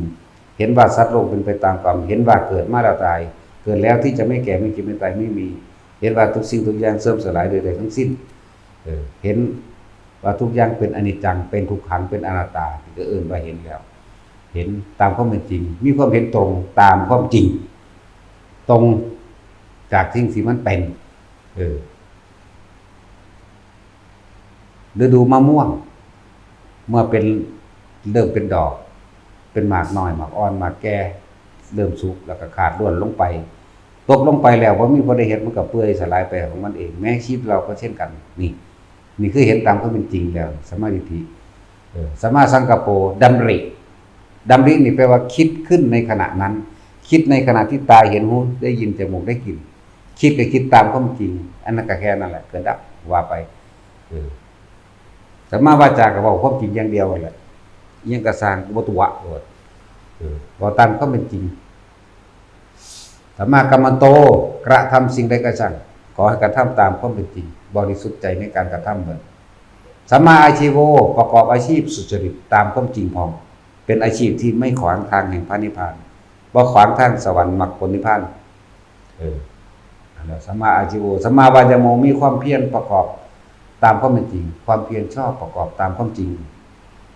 สัมมาสติเนี่ยระลึกละเอียดรอบคอบที่ถ้วนอันนี้ควรอันนี้ไม่ควรอันนี้บุญอันนี้บาปอันนี้เป็นประโยชน์มากเป็นประโยชน์น้อยเนี่ยแล้วมันก็สัมมาสมาธิต่างๆจิตมันก็ตั้งมั่นนี่พูดจิตมันก็ตั้งมั่นหรือเมื่อจิตตั้งมั่นแล้วมันก็บ่หวั่นไหวจนถึงสัมมาสมาธิแล้วมันจะเคลื่อนไปไสก็ว่าเป็นสัมมาวิมุตติมันก็เข้าไปสู่สัมมาวิมุตติหลุดพ้นจากสิ่งทั้งหลายทั้งปวงคือธรรมนั่นเองธรรมก็มีทั้งอกุศลธรรมและกุศลธรรมนี่สองอย่างเราไม่เอาทั้งหมดแต่ว่าต้องอาศัยกุศลธรรมไปก่อนแหละเฮ็ดไปเมื่อถึงที่สุดแล้วก็อุเบกขานี่แหละทานศีลเนกขัมมะปัญญาวิริยะขันติสัจจะอธิษฐานเมตตาลงสุดท้ายปล่อยวางคืออุเบกขานั่นเองลงท่ามันนิ่งนึงด้วยล่ะนั่นแหละบ่มีความยึดมั่นถือมั่นเพราะว่าเขาเห็นตามความจริงแล้วสิ่งใดสิ่งหนึ่งเกิดขึ้นเป็นธรรมดาสิ่งดับเป็นธรรมดายังกินกีสมุทยะธรรมังสัพพันตังนิโรธธรรมมิติเนี่ยสิ่งใดสิ่งหนึ่งเกิดขึ้นเป็นธรรมดาสิ่งก็ดับเป็นธรรมดานั่นสั่นแหละด้วยเมื่อมันเห็นตามความจริงอันนี้แล้วมันก็ขาดออกจากความยึดมั่นถือมั่นคือว่าเป็นของเฮาว่าเป็นตามที่เฮาคิดว่าเป็นตามที่เฮาต้องการอยากให้เป็นอันนี้บ่เป็นปราศจากความคิดนึกแล้วมันก็อสังคตะในสิ่งทั้งหลายทั้งปวงแปลว่าไม่สังขะแปลว่าคิดปรุงแต่งธรรมคือสิ่งทั้งหลายทั้งปวงนั่นเองทั้งกุศลและอกุศลเลยบัดนี้เรียกว่าอสังคตธรรมไม่คิดปรุงแต่งในสิ่งทั้งหลายทั้งปวงที่มีอยู่เห็นอยู่เป็นอยู่พอคิดปรุงแต่งแล้วผิดก็บ่มีถูกก็บ่มีบุญก็บ่มีบาปก็บ่มีทั้งตัวแปลว่าบ่คิดหรอกแม่มันก็สิ้นคิดไปเลยสิ้นคิดก็สิ้นภพก็สิ้นชาติทั้งตัวบ่มาเกิดอีกนั่นแหละฝึกไปเรื่อยแต่ว่าให้กำลังใจคนที่บ่ทันได้มีทางออกคนที่เข้าใจว่าการปฏิบัติธรรมเป็นของยากต้องปล่อยวางได้สักก่อนโอ้ยมันบ่แม่นแบบนั้นแต่ปล่อยวางได้มันก็ตายทันละเว้ยมันเป็นอรหันต์ล่ะนั่นแหละ คือว่าล่ะภาษาโลกเขาก็เว้าของสูงเป็นของต่ำสำหรับเขาอย่างสั้นของบ่ฮู้จักหยังคือว่าโอ้ยปล่อยวางบ่ทันได้ดอกว่าซั่นยากอยู่อันนั้นอันนี้สารพัดแต่ให้แนวทางให้กำลังใจแต่ละคนนำไปฝึกตนได้นะบ่ต้องน้อยใจว่ากูเฮ็ดบาปมาตลอดกูบ่เป็นแต่ได้ไปสวรรค์นำเขากูบ่ได้เป็นแต่ได้นิพพานนำเขาดอกสูอย่าเพิ่งคิดองค์ปริมาณก็ยังไปนิพพานได้เนี่ยก็เพิ่นว่าเพิ่นฝึกตนมันก็ฆ่าคนมาบักหลายๆจังซั่นแหละหลายแบบหลายอย่างอยู่จิตตะคฤหบดีก็เป็นเศรษฐีแล้วก็ค้าขายของเราเองแล้วก็ใช้ชีวิตจนถึงว่าแล้วก็จนบรรลุพระอนาคามีหมดเลยแต่ว่าเราบ่มีอุปนิสัยบวชแต่ว่าจิตสุดท้ายบัดสิตายแล้วก็บรรลุอรหันต์ เนี่ยเรียกว่าฆราวาสพฤหัสบรรลุอรหันต์ต้องตายมื้อนั้นเลยบรรลุมาตายมื้อนั้นนี่แหละจึงบอกว่าคนทั้งโลกมันบอกปล่อยว่างบ่ทันได้ดาวถ้าปล่อยว่างได้มันก็ตายก็จังว่ามันบ่ได้มาฝึกดอกนี่แหละจิตตคณบดีเราเป็นพ่อค้าเราเป็นคนรวยเราเป็นเศรษฐีอยู่แล้วแล้วก็มีหน้าที่แสดงธรรมแน่บอกสอนธรรมหมู่ภิกษุบวชใหม่แล้วก็บอกแล้วแนะนั่นสินั่นแหละหลายอยู่หรอกแต่เฮาไปศึกษามาแล้วเฮาสิเข้าใจแต่ว่าเพราะว่าบ่ได้ศึกษานี่ติมาฟังซ้ำใดซ้ำหนึ่งมาสรุปเอาเองนี่ติส่วนมากเขาบ่เริ่มเขามาศึกษาผู้อื่นพุ่นจับผิดผู้อื่นมั่งจับถูกผู้อื่นมั่งเป็นอคติไปเลยผู้นั้นบอกว่าถือผู้นี้บอกนั่นอันนี้ตัวเองบ่ได้แตกฉานหาในพระไตรปิฎกนะแล้วจิตตคบดีเราเป็นเศรษฐีบางทีเราก็แนะนำกับหมู่ภิกษุผู้บวชใหม่บางทีภิกษุผู้บวชใหม่บ่ฮู้จักว่าอันใดควรอันใดบ่ควรก็ร้องรำทำเพลงก็มีเป็นนักกายกรรมมาก่อนก็แสดงกายกรรมมาจังเพิ่นก็ตักเตือนบ่แม่นด่าคนก็ไปฟ้องพระพุทธเจ้าแนวนั้นแนวนี้พระพุทธเจ้าเดี๋ยวคนถึงความจริงแล้วบอกต้องความจริงเด้นี่ถ้ามีเจตนาในการด่าทำร้ายทำให้เกิดความเสียหายชื่อเสียงของภิกษุองค์นี้เหรอไม่พระเจ้าค่ะมีแต่ความปรารถนาและหวังดีว่าสิ่งนี้ไม่ควรที่จะกระทำถึงว่าเพิ่นชินเพิ่นเพราะท่านเลยต้องฝึกหัดตนเองได้อยู่ชินในการแสดงกายกรรมโดดโหนโจรทะยานตีลังกานั่นแหละอันนึงบางพวกก็ชินในการร้องการล่ำก็ล่ำไปเพิ่นก็คอยแนะนำให้จังซั่นแล้วหลายอย่างแต่โดยอุปนิสัยของเพิ่นมันบ่มีอุปนิสัยได้บวชเมื่อเพิ่นบรรลุอรหันต์เพิ่นก็รู้โอ้ชีวิตของเฮาสิสิ้นเมื่อไหร่เนาะโอ้วันนี้นี่เองแหละวันนี้นี่เองก็ฮู้จักบรรลุอรหันต์เลยบัดบรรลุอรหันต์แล้วเพิ่นก็ขึ้นไปสู่กลางอากาศนั่นเมื่อบรรลุอรหันต์แล้วสำเร็จเอาเองดอกอันพวกอภิญญาหยังก็ดีอธิษฐานจิตให้เกิดเตโชธาตุไฟใหม่เจ้าของเองส่วนอธิษฐานทั้งหลายก็ไปตกสู่ผ้าขาวที่พระพุทธเจ้าปูไว้สมตัวขนาดนั้นแหละคฤหัสถ์ฆราวาสบรรลุธรรมแต่มีอยู่แต่ว่าจะพึงเถียงเด้ว่าบรรลุอรหันต์อยู่กับผัวกับเมียใดบ่แม่นแนวนั้นบรรลุอรหันต์มื้อนั้นตายมื้อนั้นบ่ได้บวชผู้บ่มีอุปนิสัยบวชอีกยังพระอีกองค์นึงพระพาหิยะบอกบรรลุธรรมเร็วก็เลยบรรลุแล้วก็ไปตายมื้อนั้นแหละงัวส้นตายนี่ก็จังซั่นแหละหลายอยู่ดอกอันพวกบรรลุมื้อนั้นตายมื้อนั้นพอใหญ่สุโธทนะเพิ่นก็บรรลุมื้อนั้นก็ตายมื้อนั้นเด้ล่ะได้โสดามาแล้วนานไปอีกได้สกิทาคานานไปอีกได้อนาคาได้อนาคาเร็วๆเทียบกันใส่กับบาดเป็นป่วยนั่นแหละเพราะถ้าบรรลุอรหันต์ก็ตายมื้อนั้นคือกันนั่นแน่หลายอย่างก็ดอกอันนี้บอกแนวทางให้เกิดกำลังใจให้เกิดกำลังใจให้เกิดความหึกสู่กับมันแนวกิเลสนะอย่าแต่มันสู่หลายอย่าอยู่แต่อำนาจของมันหลายอย่าเข้าใจว่าเจ้าของรวยหลายอย่าเข้าใจว่าทรัพย์สมบัตินี่เป็นของเจ้าของหลาย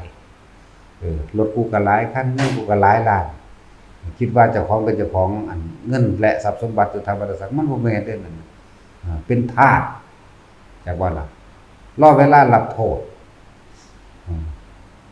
เอาเงินไปซื้อให้ตัวเอาใส่เงินไปในทางที่ทุจริต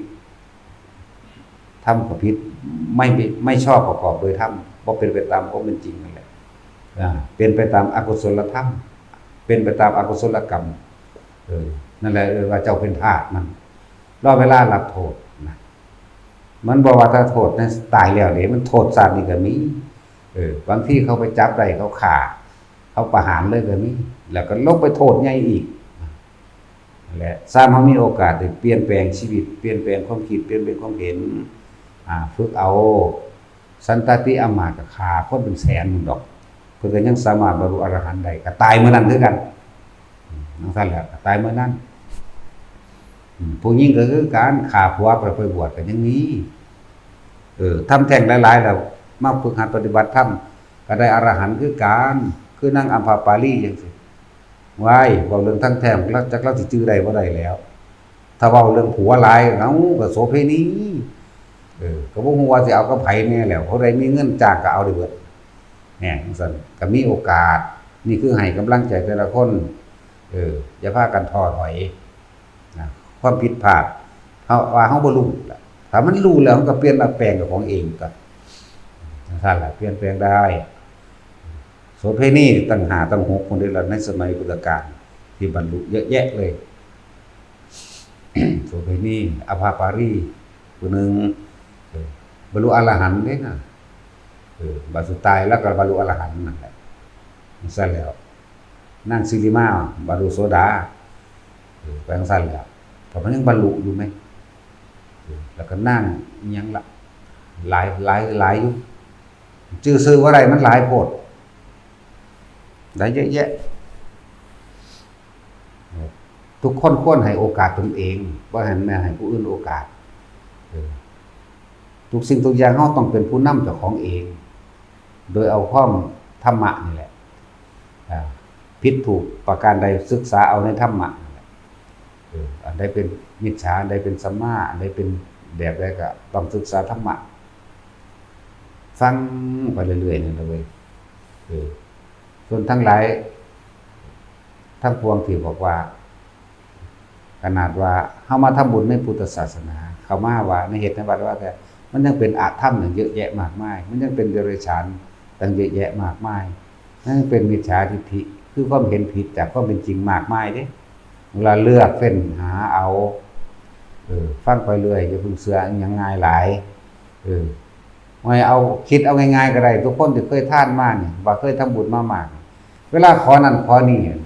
ชื่อได้บ่เนื่องจากของขอแล้วมันได้บ่ขอมาตั้งแต่จำความได้เฮาลองไล่เบิ่งเด้อขอหยังแน่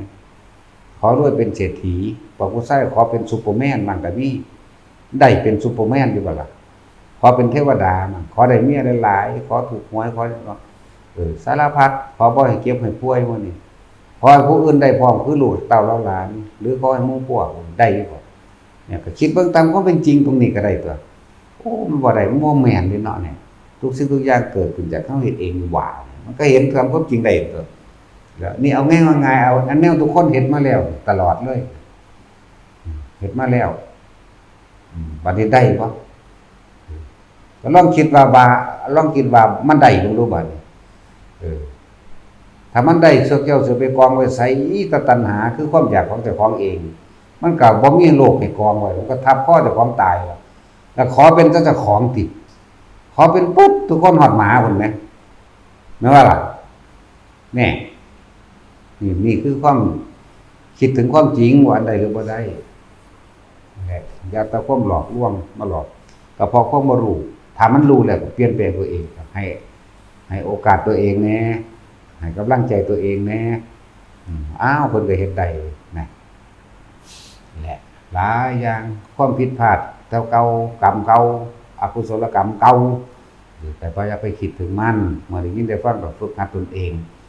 พยายามคิดถึงตนเองคิดถึงลมหายใจของตัวเองนั่นแหละคนแนะยุทธเพิ่นสอนอานาปานาสติอยู่ซุหม่องนั่นแหละสำหรับผู้เพิ่นสอนกรรมฐานแม่นสิภาวนาพุทโธก็รู้ลมเข้าลมออกหายใจเข้าพุทหายใจออกโธคือเก่านั่นแหละทุกคนแล้วก็ลมหายใจมีทุกคนหูดังมีทุกคน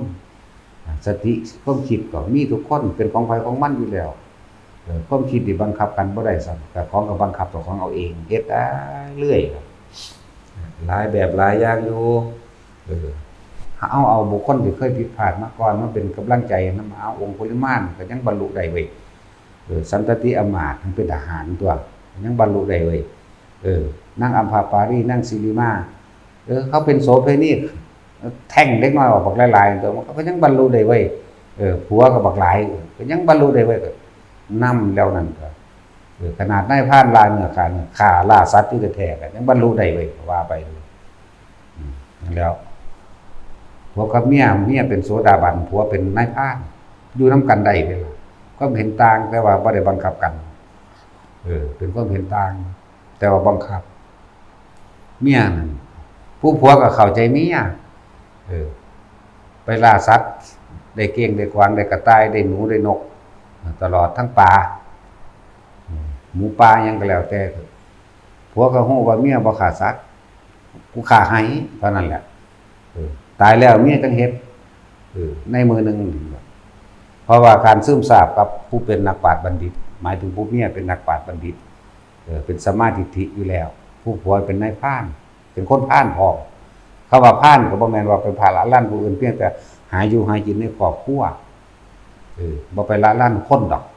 แต่ว่าเอาสัตว์ที่มาเลี้ยงชีพตนอยู่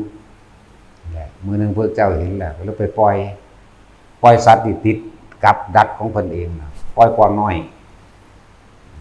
ปล่อยออกไปแล้วมันเลยเอาเพิ่นติดแทนนายพรานบ่เคยเห็นพระพุทธเจ้า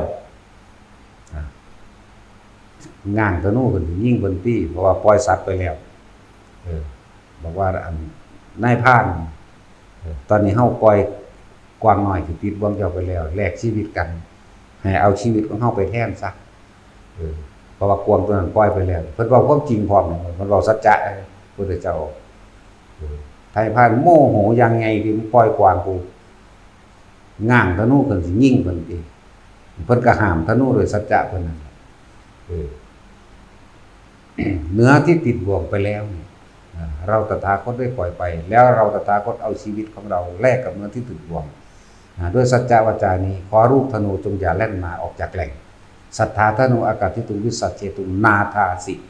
นี่มันฆ่าง่างไปเลยเด้ว่ายิ่งเรียกว่าเป็นภาพนิ่งไปเลยผู้เมียก็เห็นผิดปกตินั่นก็ห่วงผัวแบบเมียก็เห็นผิดปกติไอ้ธรรมดา8-9 โมงก็มาแล้วมื้อนี้11 โมงแล้วก็ยังบ่ทันมานำหาผัวนำไปเห็นผู้ผัวกำลังยืดธนูออกสิยิงพระพุทธเจ้าตกใจห้องขึ้นอย่าทำร้ายบิดาของข้า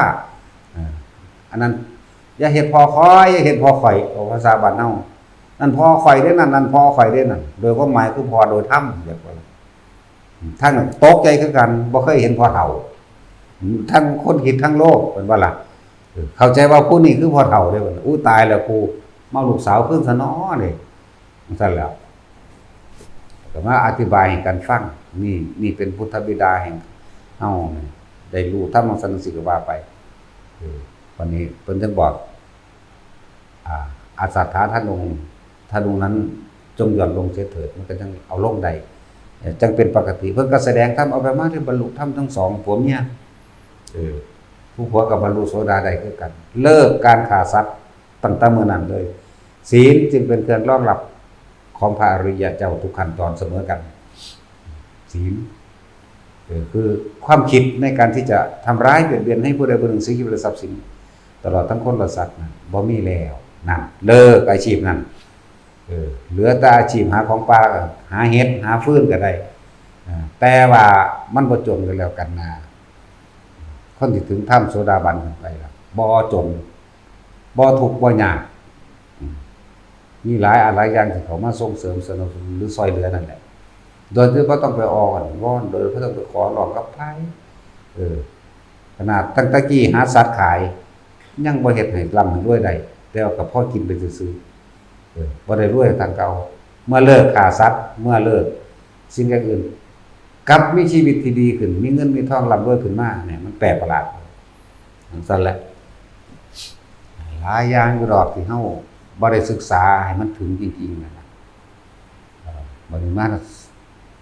ฝึกเอาเฮ็ดเอานั่นแหละบ่หันเบิดเลยบ่เบิดดอกทุกคนแก้ไขตัวเองได้หลังจากเคยท่านแบบแลกของหวังผลให้ท่านอยากเป็นนันใดดีเปลี่ยนใจไหมวันนี้คือว่าท่านแบบแลกของแล้วก็ขอให้อุทิศบุญทุกคนเฮ็ดได้เฮาสามารถที่ทำบุญตามจังหวะตามการตามเวลามันได้คือจังเอาสิ่งที่สิอภัยเฮาง่ายบางทีเฮาก็อาศัยชีวิตผู้อื่นมาเลี้ยงเจ้าของเองอาศัยเอาผู้อื่นมาบำรุงตัณหาเจ้าของคือค้าสัตว์มั่งค้าเหล้ามั่งค้าหยังมั่งก็ว่าไปค้ายาพิษมั่งเอาไปเบื่อปรุงเบื่อปลาเบื่อสัตว์ตายนั่นนี่เยอะแยะหลายอย่างค้าเครื่องมือดักสัตว์จับสัตว์นั่นสินะจังซี่แหละบัดถ้าเฮาสำนึกได้ ทำบุญตามกาลเทศะทำบุญตามการทำบุญตามมันถูกต้องตามการคือยังออกพรรษาจังสิเขาเจ้ามีตักบาตรเทโว15ค่ำเดือน11จังสิเฮาก็สิท่านหยังก็แล้วแต่บัดนี้อย่าขอผลทานบุญกุศลกรรมดีที่ข้าพเจ้ากระทำมานี่จงถึงแด่เนี่ยมารดาบิดาข้าพเจ้าญาติของข้าพเจ้าเจ้ากรรมนายเวรข้าพเจ้าตลอดทั้งสรรพสัตว์ทั้งหลายไม่มีที่สุดไม่มีปานทุกหมู่เหล่าบรรดามีขอท่านทั้งหลายจงได้รับผลทานบุญกุศลกรรมดีนี้จงมีความสุขด้วยเถิดสาธุนี่สัตว์เล็กสัตว์น้อยที่เขาได้ตกทุกข์ได้ยากลำบากบางที่ก็ไปเป็นเปรตเกิดมาได้รับผลท่านที่พวกเขาอุทิศออกไปก็จะวันอโหสิกรรมให้เขาเองดอกได้โปรดอโหสิกรรมให้ข้าพเจ้าด้วยบ่หาตะวาถ้าคนเฮามันได้อยู่ดีมีสุขเพราะว่าแล้วเพราะว่าเฮาให้กันก็เกิดกลายเป็นมิตรกันมาได้นี่แหละเปลี่ยนไหมท่านก็จะไปหวังผลแบบนั้นจะไปขอจะไปแลกจะไปอยากร่ำรวยต่อไปเถอะมันรวยก็ไปป่วยไปตายขึ้นแล้วแหละใครก็ดีเกิดไม่ไปเกิดเป็นราชาก็เกิดไปป่วยไปตายนั่นแหละเกิดเป็นเศรษฐีก็เกิดไปป่วยไปตายนั่นแหละบ่พ้นหน้าเปลี่ยนความเห็นไหมเด้อเปลี่ยนความคิดไหมทำบุญตามการทำบุญตามเวลาหรือทำบุญทุกมื้อก็ได้ทั้งนั้นให้ทานเวลาใดอุทิศบุญให้เจ้ากรรมนายเวรสรรพสัตว์ที่เจ้าของขามานั่นแหละมันก็ค่อยทุเลาเบาบางของตัวเองหรือในจังหวะโอกาสที่ว่านี่วันเปิด3โลกธาตุหรือนรกมันหยุดทำงานสินั่นแหละเป็นจังหวะดีที่แต่ละคนที่ได้ทำทานแล้วอุทิศให้กับสรรพสัตว์ทั้งหลายที่ตัวเองกินมั่งฆ่าเขากินเองมั่งฆ่าไปขายมั่งหรือรับหรือสั่งให้เขาฆ่าแล้วตัวเองเอาไปขายมั่งหรือทั้งที่ฆ่าเองทั้งที่ตั้งใจและไม่ตั้งใจมั่งสัตว์เหล่านี้มันตกต่ำอยู่แล้วเมื่อเขาได้รับผลส่วนบุญส่วนกุศลแล้วเขาไปในทางที่ดีเป็นอโหสิกรรมให้เขาเองดอกเหตุป้าอย่างสี่แหละแต่ว่าที่สำคัญคือยาแหลกของจะทำท่านเพิ่มทุกข์จะทำบุญเพิ่มบาปจะทำท่านแบบเป็นเปรตท่านแบบว่าขอนั่นขอนี่ได้นั่นแล้วอุทิศบุญมันอุทิศบ่ไปมันบ่ไปได้จากเจ้าของเฮ็ดเพื่อเจ้าของเองยังเป็นเจ้าของท่านอยู่ยังหวงอยู่แถมสั่งจากได้หลายกว่าเก่าอีกเนี่ยท่านแบบความโลภจิตมันโลภมันอุทิศบุญบ่ไปได้จิตโลภมันผูกพันของเจ้าของไว้แล้วนะสั่นถ้าได้ฟังท่านอันนี้เข้าใจดีแล้วท่านที่มาเก่าๆที่เฮาเคยขอมันบ่หายไปไหนมันอยู่เหมือนเดิมแต่ว่าอานิสงส์มันบ่มีเลยตกทุกข์ได้ยากเลยลำบากอยู่คือเก่าบ่คือคนท่านที่บ่เป็นเจ้าของบ่หวังเศรษฐีเท่านั้นที่จังท่านแบบนี้ได้ใจว่าคนพ่อคนมีความสุขจังท่านแบบบ่หวังผลใดนี่แหละท่านแบบนี้เฮ็ดบุญตามการถือว่านี่คือออกพรรษานี่การอันนี้ก็ควรแล้วเป็นบุญอุทิศทั่วไปได้บ่ว่าเปรตบ่ว่าสัตว์นรกต่างๆนานาเรียกว่านรกเขาบ่ทำงานเปิดโอกาสให้ไปขอส่วนบุญนำญาติสนิทมิตรสหายเปิดโอกาสไปขอบุญนำที่คือเคยมีเวรมีกรรมต่อกันบ่ว่าสิกรรมดีกรรมเลวก็สั่งไปนำกันนี่แหละ เป็นโอกาสพวกสัตว์นรกที่ตกนรกสู้ว่าแสนปีแล้วก็สร้างเขาจิจำได้จากวันเหมือนกับเมื่อวานนี้ของเขาแต่ว่าในชีวิตมนุษย์เฮามันเท่าไรแสนอยู่มันจักชาติจักชีวิตไปเลยเฮานี่เท่าไรชาติแล้วเด้นั่นน่ะแต่ว่าเขาสิจำได้คือเขาจะไปเกิดใส่กระสางเขาปิ้วไปหาเจ้านั่นแหละจำได้โดยดวงจิตจากว่านี่แหละกรรมปลูกพันธุ์นี่แหละกรรมเผาพันธุ์เลยจำได้ปุ๊บเขาก็ไปขอส่วนบุญน้ำเจ้านั่นแหละแต่ว่าบัดนี้เจ้าก็ทำอยู่ทำทานอยู่แต่ว่าบ่เป็นบุญเจ้าขอเลยบ่ได้เลยอาฆาตกับเขาก็มีแต่ว่าบัดนี้เจ้าบ่ขอเจ้าบ่แลกขออุทิศไปปุ๊บถึกสัตว์ตัวนั้นมันชื่อได้ว่าเจ้าเคยขามันสิขากูไปขายแต่ว่าบ่เคยทำบุญให้กูบัดนี้พอดีกับทำให้มันได้บุญแล้วเอาโหสิกรรมไปพ้นแล้วไปสวรรค์แล้วก็มีเกิดเป็นคนก็มีนั่นแหละสุคติคือมนุษย์และเทวดาเรียกว่าสุคติ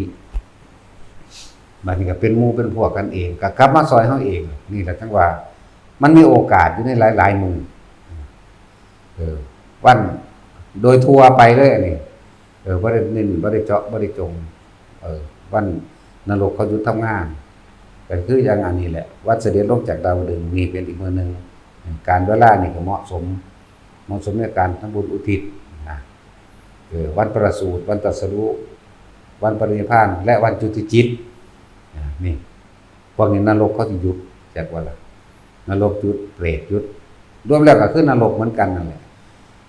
บางทีเฮาฆ่าสัตว์บ่ได้ตั้งใจมันก็อาการเฮาก็มีอยู่ที่แต่ว่าถึงมันจะทำบ่ได้แต่ว่ามันก็เพิ่มเติมอย่างอื่นมีสัตว์เล็กสัตว์น้อยคำว่าสัตว์เล็กสัตว์น้อยเว้าให้เข้าใจซื่อๆเด้ที่จริงดวงจิตชีวิตหนึ่งเสมอกันกับเฮาเด้อาจจะเป็นมดแดงอาจจะเป็นยุงเป็นปลาบ่เป็นพวกเฮานำมากินตัวมันบาปตัวเจตนาในการตั้งใจที่จะทำให้เขาทรมานมันเอาเขาไปขายมันแต่ที่เฮาเฮ็ดกินนั่นบาปนั้นดุจดังว่าสะเก็ดไฟฟงใส่แล้วก็หายกันอาจจะว่าสะเก็ดไฟฟงใส่หายกันเหยียบน้ำเหยียบตะปูแล้วก็หายกันเตะต่อไม้ตีนบาดตีนแตกไปก็หายกันแล้วรับแบบนั้นเศษสำนั่นมันก็หายกันเองแต่ว่าอันโตตั้งใจโตทรมานโตทุบโตเอาไปฆ่าไปขายขังไว้พอแห้งเด้นั่นแหละตัวนี้ตัวมันหลายเอาชีวิตของผู้อื่นมาบำรุงตัณหาตัวของเองเป็นบาปนี่ซั่นล่ะบัดนี้เฮาคิดได้แล้วก็เฮ็ดไปนั่นแหละแต่ว่าทุกอย่างธรรมะแก้ได้ทุกอย่างธรรมะน่ะแก้ได้เบิดแก้ปัญหาโลกได้แต่ว่าปัญหาโลกแก้ปัญหาโลกบ่ได้สุดท้ายก็ฆ่ากันตายเท่านั้นเองแล้วโลกสิบ่มีหยังนั่นแหละเป็นว่าให้กำลังใจให้ข้อคิดให้แนวทางให้ทางออกแต่ละคนจะคิดว่าตัวเองเฮ็ดบ่ได้ถ้าว่าเกิดเป็นคนจริงๆน่ะล่ะ บารมีมันมีทุกคนเด้แต่ว่าตัวเองสิต่อบารมีบ่คนเกิดเป็นคนมาได้นี่บ่ว่าฝรั่งอังกฤษว่าคนป่าก็สร้างถ้านำธรรมอันนี้เข้าไปสามารถเข้าถึงมรรคผลนิพพานเสมอกันบ่ได้เลือกชาติบ่ได้เลือกศาสนาพร้อมแต่ว่าเป็นธรรมเสมอกันคือความจริงของทุกชีวิตเสมอกันบ่ได้เกี่ยวกับศาสนาพุทธคริสต์อิสลามเด้คำว่าธรรมคือความจริงเกิดแล้วต้องแก่ต้องเจ็บต้องตายด้วยกันทุกคนนั่นบ่ครับสัตว์ก็เกิดแล้วต้องแก่ต้องเจ็บแต่มันมีศาสนาอยู่บ่นั่นแล้วหรือศาสนาอื่นบ่แก่ไม่เก็บไม่ตายบ่ตายคือกันบ่ได้ตายแต่พุทธเด้ล่ะนั่นแล้วหรือศีล5นี่ก็มีค่าเสมอกันอีกแต่ว่าเรื่องศีล5ก็ดีบ่แม่นรักษาแต่พุทธเด้เพิ่นบอกทางซื่อๆเด้ศีลนั่นน่ะถ้ารักษาศีลดีเจ้าก็ไปสุคติดีแบบนี้ถ้าว่ารักษาเจ้าไปกับทุกขติบ่เป็นข้อห้ามแต่ว่าเพิ่นบอกอานิสงส์บอกทั้งบุญบอกทั้งบาปบอกทั้งเลวบอกทั้งดีนั่นแหละเพิ่นบอกนี่เฮ็ดบ่เฮ็ดก็เสมอกันเบิดแต่ฝรั่งมันก็เฮ็ดได้แต่สิเว้าเรื่องศาสนาพุทธคริสต์อิสลามเฮ็ดได้เบิดแต่ว่านี่เป็นธรรมเสมอกันเฒ่าคือกันอยู่เด้ว่ามัน 7-80 ปีก็ดีเนาะหรือบ่เฒ่าบ่อันอื่นน่ะจังซั่นแล้วนี่แม้ธรรมะแปลว่าอันนี้หิวเหมือนกันร้อนเหมือนกันหนาวเหมือนกันมีความโกรธมีความเกลียดเหมือนกันแต่ก็ถอนความโกรธความเกลียดได้เหมือนกันถ้าเอาทำเข้าไปฝึกหัดปฏิบัติตัวเองแล้วตะกี้บ่ได้มีเด้ล่ะศาสนาพุทธขึ้นมาก็ดีบ่มีจนว่าพระพุทธเจ้าได้รู้ความจริงตรัสรู้ซึ่งความจริงตรัสรู้อริยสัจตรัสรู้ปฏิจจสมุปบาทเหตุและปัจจัยทั้งหลายให้สัตว์ทั้งหลายเวียนว่ายแต่เกิดเหตุและปัจจัยทั้งหลายทำให้สัตว์ไม่เกิดนี่คือความจริงที่เพิ่นนำออกมาแสดงเรื่องศาสนาพุทธหนทางของผู้รู้อะไรรู้ธรรมรู้ความจริงของทุกชีวิตสรรพสัตว์นี่แหละหนทางของผู้รู้เรียกว่าศาสนาพุทธศาสนาอื่นเขาก็เข้าใจว่ามีผู้ดลบันดาลเข้าใจว่าล่ะเป็นเทวานิยมพวกเฮามันอเทวะบ่มีสิ่งศักดิ์สิทธิ์บ่มีสิ่งดลบันดาลใดๆทั้งสิ้นตัวเองล้วนๆต้องไปโดยลำแข้งตัวเองล้วนๆตนแรกเป็นที่พึ่งของตนล้วนๆบ่มีผู้ใดเอาสุขมาให้เฮาได้บ่มีผู้ใดเอาทุกข์มาให้เราได้บ่มีผู้ใดทำให้เราพ้นจากการเวียนว่ายตายเกิดได้มีแต่ตัวเองนั่นแหละเอาสมาทาน